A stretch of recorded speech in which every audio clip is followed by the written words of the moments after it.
Baik, Bismillahirrahmanirrahim. Assalamualaikum warahmatullahi wabarakatuh. Berjumpa kembali di acara Bincang Biologi, teman-teman belajar bersama guru kreatif.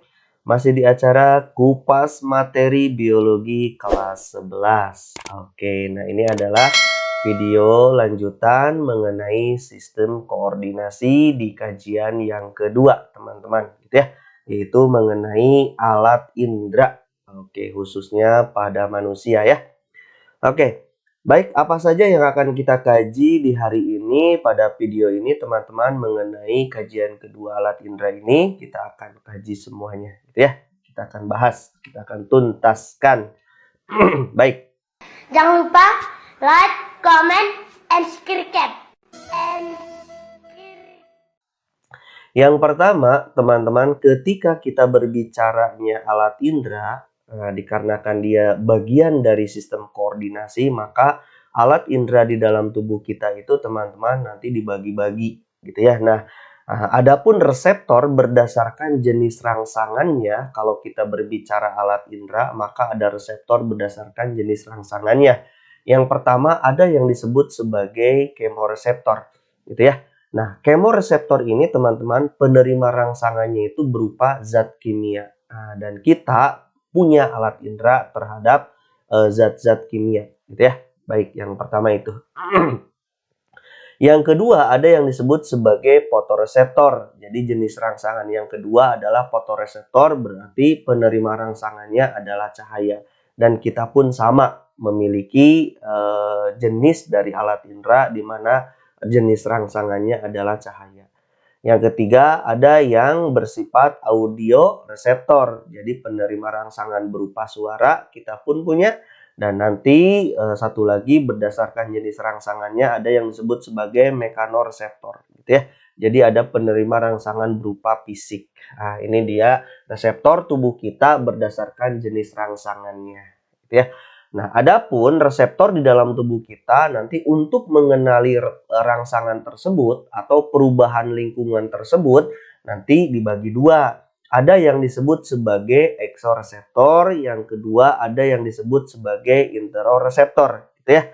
Nah, eksoreseptor inilah yang akan kita bahas, di mana reseptor ini dia sangat penting keberadaannya ketika kita berbicara alat indera, gitu ya. Nah, eksoreseptor ini dia benar-benar sensitif terhadap perubahan lingkungan yang ada di luar tubuh kita. Nah, apa? Yang pertama nanti kita akan membahas tentang mata sebagai alat indera penglihatan, ada telinga sebagai indera pendengaran, ada kulit sebagai indera peraba, dan ada lidah sebagai indera pengecap, dan yang terakhir yang akan kita bahas adalah ada hidung sebagai indera pembau, gitu ya. Dan interoreseptor yang kedua ini teman-teman dia sebagai reseptor di mana perubahan lingkungan yang terjadi bukan di luar tubuh tetapi di dalam tubuh, itu ya, itu disebut sebagai interoreseptor. Jadi reseptor yang mengenali perubahan lingkungan di mana lingkungan yang berubah terjadi di dalam tubuh kita, gitu ya. Nah, itu dia awalan ketika kita membahas alat indera. Ini awalannya ya. Oke, kita akan masuk ke pokok bahasan yang pertama, yaitu di mana alat indera pertama yang akan kita bahas berupa mata ya. Oke, kita akan bahas. Nah, perlu diketahui sama kalian teman-teman, ketika kita berbicara indera penglihatan atau mata, maka ada bagian besar penting yang mesti kalian ingat, gitu ya, bahwa di dalam mata itu ada bagian yang paling penting, salah satunya adalah sklera, gitu ya. Nanti kita bahas. Nah, sklera ini teman-teman dia memiliki fungsi yang berperan sebagai pelindung, gitu ya, pada struktur organ mata kita. Jadi melindungi. Nah, di mana sklera ini nanti ada bagian yang disebut sebagai konjungtiva, teman-teman, yang melekat pada sklera ini dan dia berperan untuk menjaga kelembaban mata. Jadi ada konjungtiva di sklera ini, dia menjaga kelembaban mata. Nanti kita akan tunjukkan ya di gambarnya. Nah, satu lagi di dalam sklera itu dia ke arah depannya itu, ke arah depan dari bagian mata sklera itu dia bermodifikasi menjadi suatu bagian yang disebut sebagai kornea, gitu ya. Nah, Kornea ini dia berperan menerima cahaya teman-teman yang masuk dan membelokkannya nanti membelokkan si cahaya itu, si berkat cahaya itu supaya nanti jatuh pada tempat yang memang seharusnya. Gitu ya. Jadi saya ulangi bahwa di dalam sklera itu dia ada bagian di daerah depan, ada bagian yang memang termodifikasi yang membentuk sebagai kornea. Gitu ya, di mana kornea ini berperan menerima cahaya. Bagian yang kedua, teman-teman, jadi kalau kita lihat dari bola mata itu kan ada 3 lapis gitu ya. Nah, lapisan terluarnya itu yang kita namakan sebagai sklera gitu ya. Nah, lapisan kedua, teman-teman, ada yang disebut sebagai koroid. Koroid itu adalah lapisan kedua yang menutupi struktur dari mata kita. Oke, turun ke daerah bawah yaitu koroid. Nah, koroid ini dia di bagian depan mata, teman-teman, dia punya peran memisahkan diri gitu ya dari bagian yang disebut sebagai sklera yang nantinya dia bermodifikasi membentuk iris. Jadi kalau sklera itu ke daerah depan termodifikasi menjadi kornea, sedangkan koroid itu dia ke daerah depan termodifikasi dia menjadi sebuah bagian yang kita sebut sebagai iris gitu ya. Di mana iris ini bagian tengahnya itu berlubang. Nah, lubang iris ini dikenal dengan nama pupil gitu ya. Oke. Nah, nanti lubang ini dia berperan menerima cahaya gitu ya dari luar gitu ya setelah dia mengenai kornea. Nah, nanti sinarnya akan masuk melalui pupil ini gitu ya. Sedangkan iris sendiri teman-teman dia punya fungsi sebagai diafragma. Jadi dialah yang mengatur besar kecilnya cahaya yang masuk. Jadi ketika cahaya sedikit dari luar, maka pupil akan diperbesar gitu ya. Gitu. Sedangkan ketika cahaya terlalu banyak yang masuk ke dalam mata, maka pupil diperkecil oleh iris. Jadi sebagai diafragma memperbesar dan memperkecil di pupil, di lubang pupil itu ya. Nah, tepat di belakang iris, teman-teman, dia terdapat sebuah badan siliaris, gitu ya. Satu lagi ada juga lensa cembung. Yang lensa cembung ini, dia bentuknya itu bikonkav, gitu ya, atau bikonveks, teman-teman. Ingat-ingat ya, si cembung yang ada di dalam mata kita. Nah, seperti itu. Dan lapisan terakhir pada bola mata kita, itu ada lapisan ketiga paling dalam, ada yang disebut sebagai retina. Nah, retina inilah yang berperan sebagai fotoreseptor, gitu ya. Nah, dia fotoreseptor, dialah yang berperan sebagai organ terpenting sekali yang ada di bola mata sehingga kalian bisa melihat, gitu ya. Nah, selain adanya fotoreseptor, di dalam retina juga ada bagian yang disebut sebagai bintik buta. Nah, bintik buta ini teman-teman dia bagian lapisan retina yang dilewati berkas urat saraf teman-teman. Jadi hanya dilewati oleh berkas urat saraf. Nah, menuju ke mana urat saraf itu? Yang menuju ke otak teman-teman. Nah, dia tidak memiliki reseptor. Jadi si bintik buta itu hanya dilewati oleh berkas urat saraf yang menuju ke otak. Dan di bintik buta tidak memiliki reseptor gitu ya. Akibatnya dia tidak peka terhadap sinar. Jadi namanya disebut sebagai bintik buta gitu ya.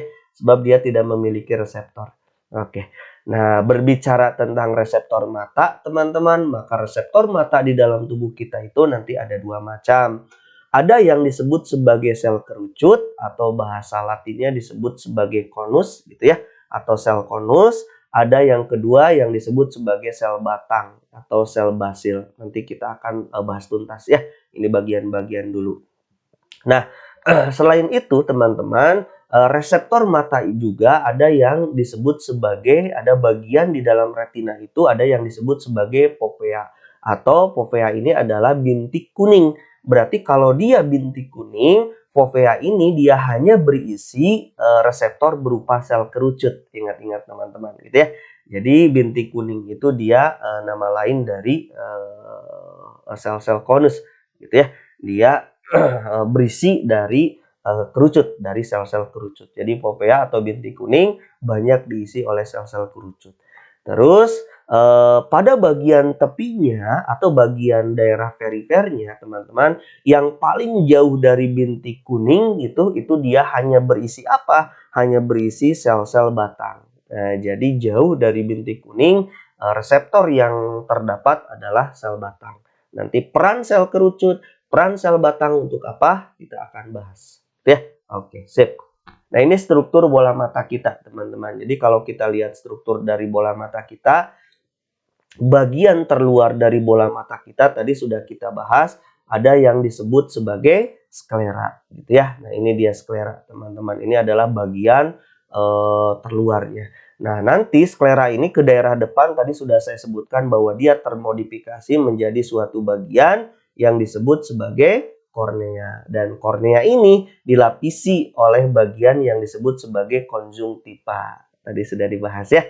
Oke, dan lapisan kedua tadi juga sempat kita singgung, ada yang namanya koroid gitu. Nah, ini teman-teman, koroid ini isinya adalah pembuluh darah, teman-teman. Dan ke arah depan koroid itu tadi sudah juga dibahas, dia termodifikasi menjadi iris, gitu kan ya. Nah, iris itu teman-teman dia berupa suatu bagian di mana dia punya lubang. Lubangnya itu dia disebut sebagai pupil. Dan ke arah belakang dari iris, hasil modifikasi dari koroid, dia membentuk badan siliaris. Tadi sudah ya, ini dia badan siliaris. Dan juga ada bagian tepat di arah belakang dari pupil dan iris, itu ada bagian yang disebut sebagai lensa. Lensa mata kita, dia biconvex tadi gitu ya, atau biconcav, sudah kita bahas tadi. Oke, ini konjungtiva juga sudah kita bahas, bagian terluarnya yang berfungsi melembabkan bola mata kita gitu. Nah, selanjutnya teman-teman, sempat tadi kita juga bahas, ini dia kita akan ungkap kembali bahwa ketika kita berbicara kornea, hasil dari modifikasi ke arah depan dari koroid, dia tadi sudah dibahas bahwa merupakan bagian modifikasi koroid yang di arah depannya dia diselaputi oleh suatu lapisan yang disebut sebagai konjungtiva, gitu ya. Nah, nanti peran utama dari kornea, dia memfokuskan bayangan, gitu ya, menerima bayangan dari luar lalu difokuskan pada objek nanti retina. Sebelum ke retina, dia dimasukkan dulu ke pupil, gitu ya. Nah, tepat daerah belakangnya ada bagian yang disebut iris atau bahasa kitanya sebagai selaput pelangi, gitu ya. Nanti di tengahnya celah tadi ada lubang namanya pupil, gitu ya. Nah, iris dia, adanya iris di dalam bola mata kita itu menyebabkan terjadinya perbedaan warna mata, gitu ya. Pernah lihat orang Eropa dengan orang kita kan beda ya. Nah, gitu. Itu dia warna mata di situ, iris yang menyebabkan perbedaan itu. Nah, fungsi iris ini teman-teman dia sebagai tirai atau tadi disebut sebagai diafragma, gitu ya, yang melindungi retina serta dia mengendalikan jumlah cahaya yang masuk ke dalam bola mata kita. Tadi sudah disebutkan ketika cahaya banyak maka pupil dia akan mengecil, ketika cahayanya sedikit maka pupil dia akan membesar, gitu ya, lubang pupilnya. Seperti itu. Terus ada bagian yang disebut sebagai lensa. Lensanya dia bikonkav, punya peran dia memfokuskan cahaya yang terpantul dia dari benda-benda yang terlihat menjadi bayangan yang jelas. Nanti tepat di retina akan menjadi bayangan yang jelas. Nah, seperti itu ya. Dan tak kalah pentingnya ada suatu cairan yang mengisi bola mata kita, gitu ya. Makanya menjadi padat, bola padat. Apa cairan yang pertama? Ada yang disebut sebagai cairan aqueous humor, gitu ya. Nah, cairan aqueous humor ini dia merupakan cairan yang terletak antara lensa, teman-teman, lensa mata kita dengan kornea, gitu ya. Nah, jadi cairan ini dia berfungsi untuk menjaga bentuk kantung bola mata kita khususnya di daerah depan. Jadi di daerah sini supaya tidak kempis, gitu ya. Jadi cairan itu menjaga bentuk dari bola matanya khususnya di daerah depan ini. Terus ada cairan yang kedua yang disebut sebagai vitreous humor. Nah, kalau vitreous humor ini teman-teman merupakan cairan kental yang mengisi rongga mata kita, gitu ya. Jadi mengisi rongga mata kita yang perannya menyokong lensa, gitu ya, dan menjaga bentuk bola mata dari keseluruhan. Jadi yang bentuknya bulat besar ini daerah dalamnya diisinya oleh vitreous humor. Jadi bentuk bola mata keseluruhannya dikendalikan oleh vitreous humor ini, gitu ya. Oke, nah tepat di daerah yang tadi teman-teman, di daerah retina tadi sudah saya sebutkan bahwa di sini ada fovea bintik kuning gitu ya. Ada bintik buta juga di mana dia tidak memiliki reseptor. Nah, reseptor-reseptor di retina nanti ada tadi disebutkan ada sel batang dan sel kerucut gitu ya, di mana retina ini dia ditujui atau diserabuti oleh suatu saraf yang disebut sebagai saraf optik gitu ya, yang nantinya akan masuk ke dalam otak kita. Otak bagian mana? Nanti kerjasamanya dengan occipitalis, jadi otak besar daerah belakang gitu ya. Oke, kita lanjutkan. Nah, masih di indera penglihatan teman-teman. Nah, ini adalah proses bagaimana kalian melihat. Nah, arah cahaya nanti ketika kita berbicaranya suatu penglihatan gitu ya. Jadi arah cahaya dari depan ke belakang, begini kita ceritanya. Nah, ketika ada suatu objek yang kita lihat yang dibantu oleh cahaya gitu kan ya, maka cahaya itu dia akan jatuh tepat di kornea awalnya. Dari kornea itu akan diedarkan ke cairan yang ada di depan bola mata kita, namanya aqueous humor. Lalu dia akan jatuh tepat pada pupil, yang nanti pupil akan masuk ke dalam lensa. Nah, di lensa dia akan dijatuhkan ke suatu cairan di dalam bola mata kita, namanya vitreous humor, yang nantinya tepat akan jatuh pada lapisan terdalam bola mata yang disebut sebagai retina gitu ya. Nah, retina inilah yang nanti dia sebagai fotoreseptornya, sebab dia mengandung sel kerucut dan sel batang gitu ya. Ini dia alurnya. Nah, seperti itu teman-teman. Jadi ini dia objek misalkan berupa apel, nanti letaknya dia objeknya misalkan objek itu cukup jauh. Maka lensa mata ini dia kalau objeknya jauh, maka lensa mata kita dia akan menjadi lebih pipih untuk dia menjatuhkan tepat di belakang retina gitu ya. Nah, sedangkan ketika objeknya terlalu dekat, misalkan si apel terlalu dekat, maka lensa dia otomatis dia akan lebih cembung gitu ya. Nah, supaya memfokuskan objeknya pada lensa tepat pada jatuh di retina gitu ya, supaya terlihat dari retina. Nanti reseptor akan mengalirkan ke mana? Ke otak besar gitu ya, namanya occipitalis gitu. Nah, ketika mata kita berakomodasi teman-teman, nah akomodasi mata itu dia maksudnya memfokuskan bayangan gitu ya. Jadi bayangan itu misalkan seperti apa ketika si apel dia jaraknya jauh atau si apel ketika jaraknya dekat. Maka adanya akomodasi mata, maka mata dia bisa memfokuskan terhadap bayangannya. Nah, daya akomodasinya teman-teman dia merupakan kemampuan memfokuskan objek pada jarak yang berbeda. Jadi adanya daya akomodasi mata kita menyebabkan benda yang jauh, benda yang dekat tetap terlihat jelas di objek di penglihatan kita, gitu ya. Jadi adanya akomodasi mata itu.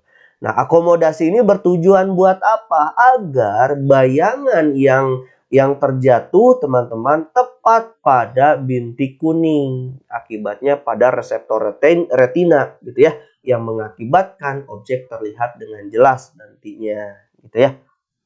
Nah, pengaturan kecembungan lensa itu dia diatur oleh siapa? Otot siliaris. Jadi adanya otot-otot siliaris atau badan-badan siliaris yang hasil modifikasi dari koroid tadi teman-teman ya, dia yang mampu menyebabkan lensa kita menjadi pipih, lensa kita menjadi cembung. Kapan pipih? Kalau objek dia terlihat jauh. Kapan cembung? Kalau objek dia letaknya terlalu dekat.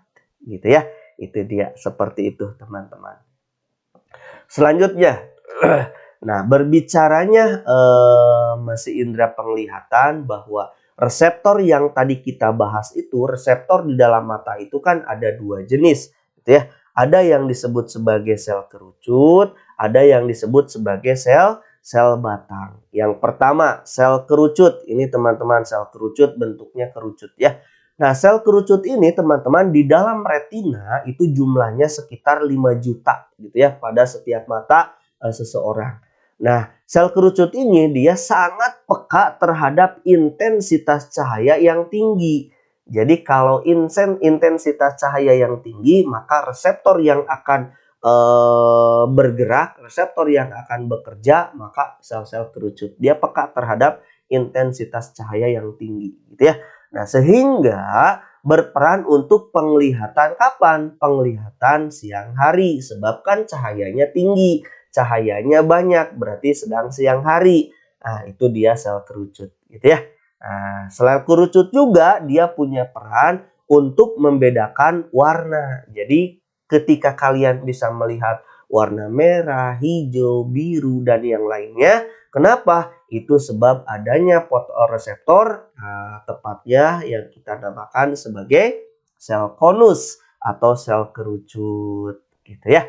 Nah, di dalam sel kerucut ini, teman-teman, dia banyak sekali mengandung suatu pigmen yang disebut sebagai iodopsin. Nah, iodopsin itu merupakan senyawa antara retinin dengan opsin, gitu ya. Nah, iodopsin inilah yang berperan sel kerucut menyebabkan dia peka terhadap intensitas cahaya yang tinggi atau dia peka terhadap penglihatan di siang hari, gitu ya.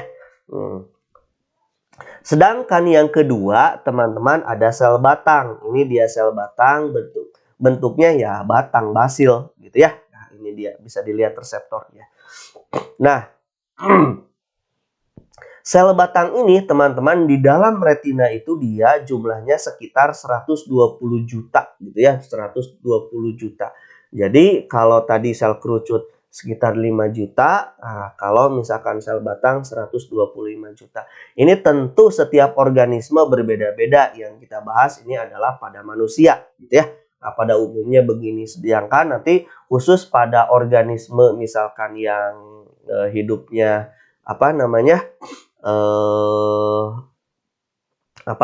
nokturnal dengan diurnal tentu akan berbeda lagi, gitu ya, tergantung dia hidupnya atau aktivitasnya siang hari atau malam hari. Nah, seperti itu ya. Jadi pada umumnya memang sel batang itu lebih banyak, gitu ya, isinya di dalam reseptor ini, reseptor mata ini. Nah, sel batang ini, teman-teman, dia sangat peka terhadap intensitas cahaya yang rendah. Artinya berbalikan dengan sel kerucut.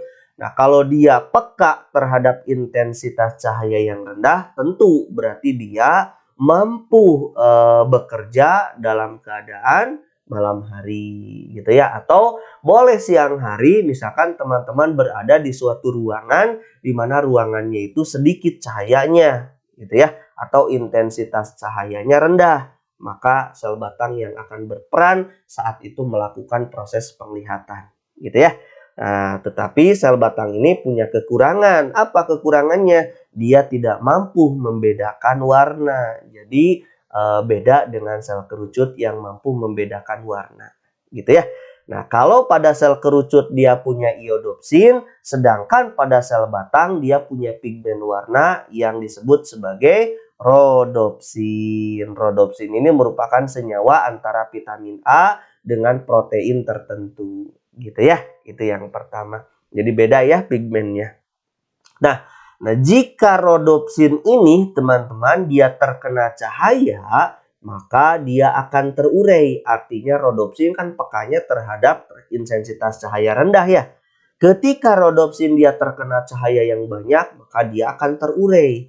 Dan akan terbentuk kembali kapan? Ketika kondisi dalam keadaan gelap, gitu ya. Tentu kapan terbentuknya? Dengan bantuan vitamin K. Jadi kebalikan, gitu ya. Sel kerucut dia punya iodopsin. Iodopsin akan terurai kapan? Kalau sedikit cahaya, gitu ya. Dia akan terbentuk kapan? Kalau cahayanya banyak. Nah, kebalikannya, kalau pada sel batang rodopsin akan terbentuk kalau cahayanya sedikit, sedangkan kalau cahayanya banyak, rodopsin dia akan terurai. Kebalikan ya. Nah, itu dia. Ini adalah retina, teman-teman. Jadi ada sel batang dengan sel kerucut.